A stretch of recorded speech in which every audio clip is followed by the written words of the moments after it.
बात फिर से दिल्ली विधानसभा चुनाव की। जनता किस दांव और किस कार्ड पर भरोसा करेगी ये वक्त बताएगा, लेकिन इस वक्त दिल्ली की फिजा चुनावी वादों और दावों से भरी हुई है, सराबोर दिख रही है। और आज दिल्ली की चुनावी जंग में प्रधानमंत्री नरेंद्र मोदी की भी एंट्री हो गई। पीएम मोदी ने आज कई सौगातें दी। दिल्ली के लिए 1675 लोगों को फ्लैट्स की चाबी सौंपी, commercial tower, world trade centre का उद्घाटन किया, सरोजनी नगर में 28 रेजिडेंशियल टावर, सीबीएसई के इंटीग्रेटेड ऑफिस कॉम्प्लेक्स का भी उद्घाटन हुआ और दिल्ली यूनिवर्सिटी में 3 नए प्रोजेक्ट्स का शिलान्यास किया गया। और यहां तक कि नजफगढ़ में वीर सावरकर कॉलेज की आधारशिला भी प्रधानमंत्री की तरफ से आज रखी गई। अरविंद केजरीवाल की आम आदमी पार्टी भी लोक लुभावन वादे कर रही थी, जिसको काउंटर करने के लिए बीजेपी ने डेवलपमेंट कार्ड खेल दिया है। चुनाव से पहले हजारों करोड़ रुपए के प्रोजेक्ट्स का उद्घाटन, शिलान्यास, सौगात जो है, इनमें से कुछ पूरे भी हो चुके हैं और कुछ की नींव रखी जा रही है।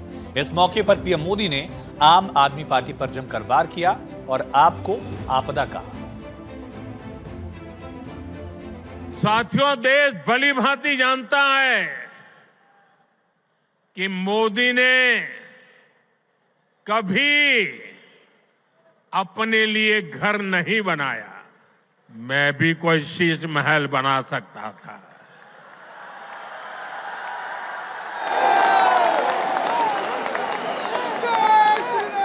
लेकिन मेरे लिए तो मेरे देशवासियों को पक्का घर मिले, यही एक सपना था। कुछ कट्टर बेईमान लोगों ने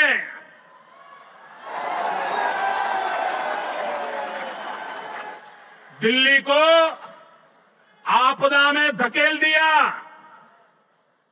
शराब के ठेकों में घोटाला, बच्चों के स्कूल में घोटाला, गरीबों के इलाज में घोटाला, प्रदूषण से लड़ने के नाम पर घोटाला, भर्तियों में घोटाला। ये लोग दिल्ली के विकास की बात करते थे, लेकिन ये लोग आपदा बनकर दिल्ली पर टूट पड़ी है।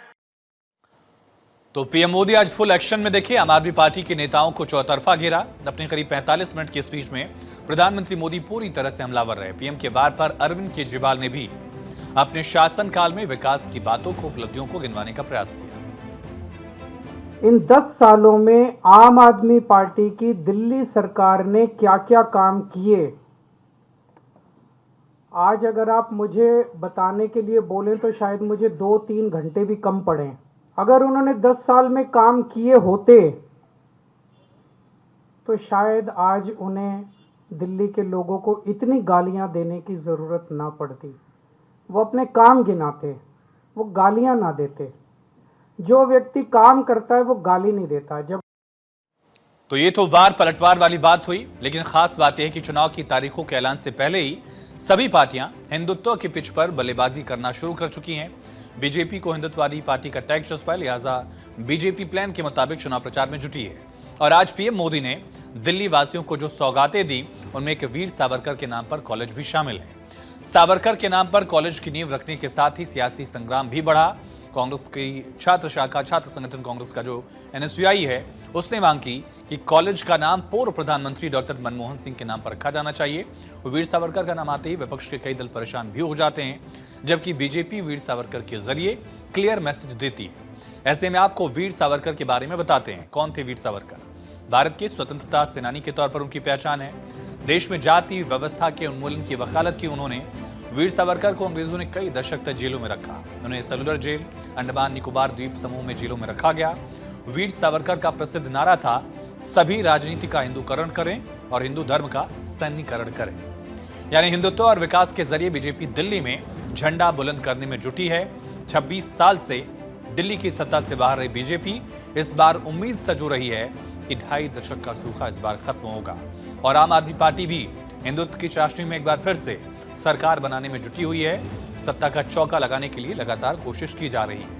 31 दिसंबर को ही, यानी 4 दिन पहले, अरविंद केजरीवाल ने पुजारी ग्रंथी सम्मान रजिस्ट्रेशन की शुरुआत की थी। मंदिरों के साथ गुरुद्वारे में भी रजिस्ट्रेशन की प्रक्रिया शुरू की गई। और यही नहीं, दिल्ली सरकार और एलजी के बीच भी टेंपल कंट्रोवर्सी की शुरुआत हो गई।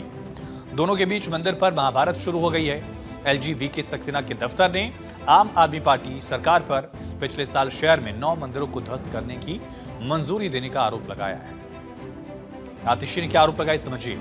मुख्यमंत्री आतिशी ने आरोप लगाया कि एलजी ने 6 मंदिर तोड़ने का फैसला लिया। एलजी दफ्तर ने पलटवार के आरोप लगाया कि केजरीवाल ने 9 मंदिर तोड़ने की सिफारिश की है। आतिशी ने बताया कि वेस्ट पटेल नगर के पास स्थित मंदिर तोड़ने के लिए कहा गया।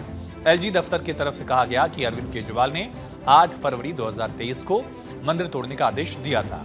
आतिशी ने कहा कि दिलशाद गार्डन पॉकेट एन में मंदिर तोड़ने की बात कही गई है। एलजी दफ्तर ने कहा बतौर तत्कालीन गृह मंत्री मनीष सिसोदिया ने 9 मंदिर तोड़ने की मंजूरी दी। सीएम आतिशी ने आरोप लगाया कि सुंदर नगरी स्थित ब्लॉक एच में मंदिर तोड़ने की बात कही गई। एलजी दफ्तर ने आरोप लगाया कि सत्येंद्र जैन ने 8 मंदिरों को तोड़ने की मंजूरी दी थी। आतिशी आगे आरोप लगाती हैं कि सीमापुरी के बी ब्लॉक स्थित मंदिर तोड़ने की बात कही गई थी। एलजी दफ्तर ने कहा कि 2016 से 2023 तक 24 धार्मिक ढांचे तोड़ने की मंजूरी दी गई। वार पलटवार अपनी तरफ से आरोप प्रत्यारोप का सिलसिला लगातार जारी है, लेकिन सवाल ये है कि आखिर हिंदुत्व कार्ड क्यों खेला जा रहा है, दोनों तरफ से इसकी कोशिश क्यों की जा रही है, इसके पीछे समीकरण क्या है। आपको दिल्ली के धार्मिक आबादी बताते हैं, उससे पता चल जाएगा कि हिंदुत्व कार्ड के पीछे वजह क्या है। दरअसल दिल्ली में हिंदू आबादी 80% के करीब है। 12% यहाँ मुस्लिम रहते हैं, सिखों की आबादी 5% है और ईसाई आबादी 1%, जैन आबादी 1%, बाकी धर्मों के जो लोग मानने वाले हैं धर्मावलंबी, उनकी भी आबादी 1% के करीब है। यानी 80% हिंदू और बाकी दूसरे धर्म के लोग दिल्ली में हैं। यही वजह है कि इस बार की चुनावी शतरंज पर हिंदुत्व वोट को फोकस कर सियासी समीकरण दोनों तरफ से ही साधे जा रहे हैं।